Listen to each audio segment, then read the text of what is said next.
And this is a game? No, there's a 1 in billions chance that this is based reality. Oh, okay. What do you think? Well, I think it's 1 in billion.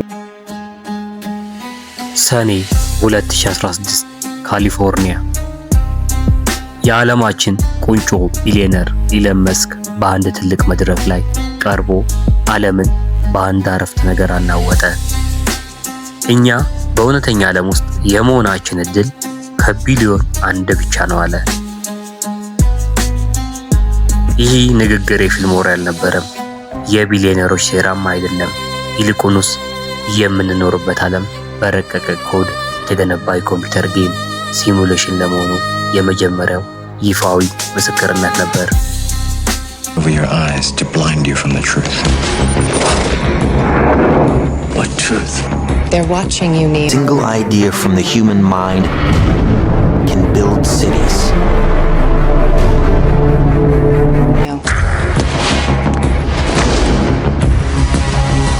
Human beings are a disease. You are a cancer. ለመሆኑ አንድ ያጋጠማችሁን ነገር ድሮም አይቼዋለሁ ብላችሁ የምታስቡበት ዴጃvu ተፈጥሮባችሁ ያውቃል? ሳይንቲስቶች አሁን የሚነግሩን አስደንጋጭ እውነት አለ። ዴጃvu የአእምሮ መታወክ አይደለም፣ ይልቁንስ ሜትሪክሱ ሲጨናነቅ የሚፈጠር ስህተት ነው። ልክ የቪዲዮ ጌም ሲስተም እንደሚቆራረጠው ማለት ነው። ነገር ግን ጥያቄው እዚህ ጋር ነው። ዓለም ጌም ከሆነ ለምንድን ነው ቢሊየነሮች ለውሸት ገንዘብ እንቅልፍ የሚያጡት?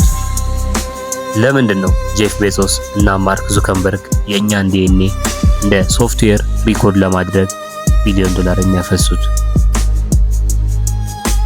Guy, this world, it's a video game.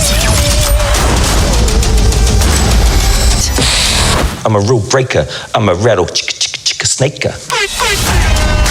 We need you to be the good guy. But it's just a squeeze me. Wow.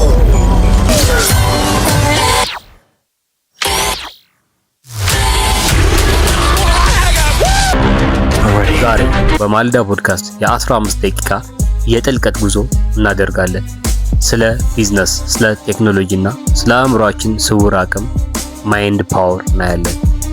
ቢሊየነሮቹ ጊዜን ለማጠፍ ታይም ቤንዲንግ ለምን እንደሚሽቀዳደሙና ከዚህም ጌም ሎጋውት ስናደርግ የሚጠብቀንን እውነት እንፈትሻለን። ሰብስክራይብ ካላደረጋችሁ አሁኑኑ አድርጉ፣ ምክንያቱም ከዚህ ቪዲዮ በኋላ ዓለምን የምታዩበት መንገድ ለዘላለም ይቀየራል። Go ask Alice when she's 10 feet tall. ታሪኩ ይበልጥ የሚከብደው ወደ ሳይንሱ ስንገባ ነው። ሳይንቲስቶች አሁን የደረሱበት እውነት ያስደነግጣል። የሰው ልጅ ዲኤንኤ ልክ እንደ ኮምፒውተር ኮድ ኢንስትራክሽን ኮድ መሆኑ ተረጋግጧል። ይህ ማለት ምን መሰላችሁ? እኛ በስጋ የለበስን ሶፍትዌር ነን ማለት ነው። ታዲያ የዓለማችን ቢሊየነሮች ይህንን ሚስጥር ቀድመው ደርሰውበታል። እንደ ጄፍ ቤዞስ ያሉ ሰዎች እርጅናን ለማቆም $1 ቢሊዮን የሚያፈሱት ለምንድን ነው? ምክንያቱም እርጅናን እንደ ተፈጥሮ ሕግ ሳይሆን በዲኤንኤያችን ውስጥ ያለ ባግ ወይም የኮድ ስህተት ነው ብለው ስለሚያምኑ ነው። ያንን ፌክ ብር ተጠቅመው የእኛን ኮድ መልሰው ለመጻፍ ሪራይትን እና የጌሙን ሕግ ለመለወጥ ቤንዲንግ ዘ ሩል እየሞከሩ ነው።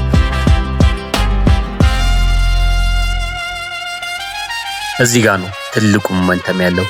ጌም ውስጥ ያለው ብር ውሸት መሆኑን ሁላችንም እናውቃለን።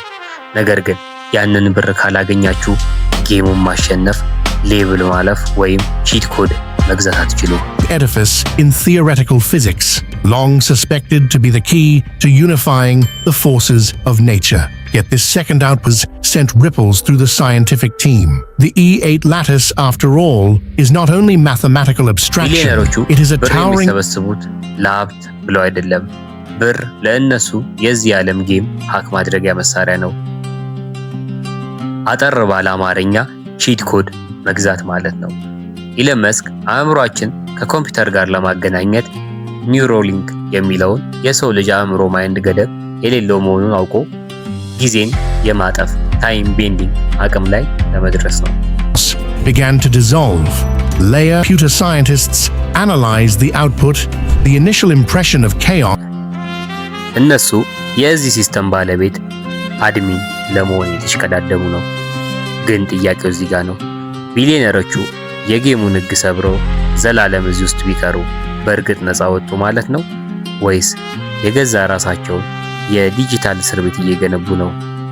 መልሱ ያለው ሎግ አውት በምናደርግበት ሰዓት በሚገጥመን እጅግ አስደንጋጭ እውነት ውስጥ ነው። እዚህ ጋር ነው እንግዲህ ሁሉንም ነጥቦች ዲኤንኤ፣ ቢሊዮነሮች፣ ዴጃvu አቆራኝተን ሎግ አውት ወደሚለው ትልቅ ሚስጥር የምንገባው።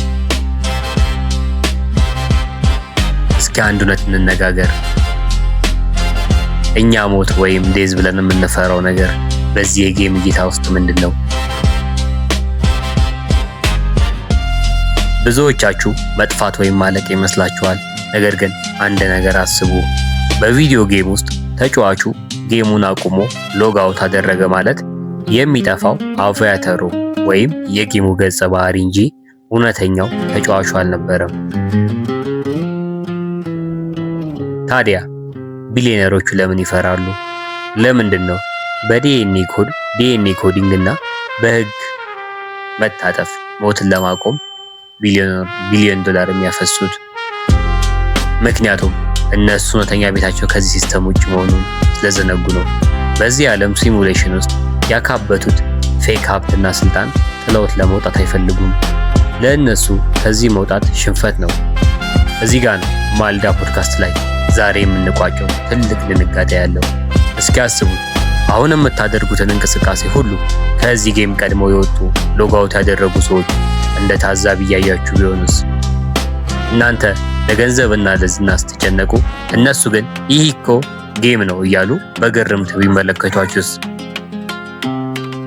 ልክ እናንተ የቪዲዮ ጌም ገጸ ባህሪ እንደምታዩቸው ሁሉ ኢለን መስክና ቢሊዮነሮቹ በዚህ ጌም ውስጥ ለዘላለም መታሰር ሲታገሉ፣ እውነተኛው ድል ግን ጌሙን አውቆ በውስጡ በጥበብ መኖር ነው።